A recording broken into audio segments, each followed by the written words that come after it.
منو سلوا کی حقیقت کیا ہے؟ منو سلوا کیا تھا؟ قرآن کی روشنی میں قرآن سے مدد لے کر بتاتے ہیں آپ کو، کئی لوگوں کو اس کا علم بھی ہوگا۔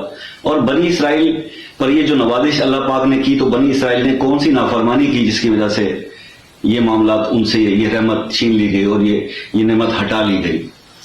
تو قصہ کچھ یوں ہے کہ فرعون کے غرق ہونے کے کچھ عرصہ بعد جب بنی اسرائیل پر پوری طرح سے موسیٰ علیہ السلام کے پیروکار چھا گئے تھے اور بن گئے تھے، تو اللہ کی طرف سے حکم ہوا حضرت موسیٰ علیہ السلام کو کہ بیت المقدس جائیں اور بیت المقدس کو آزاد کروائیں۔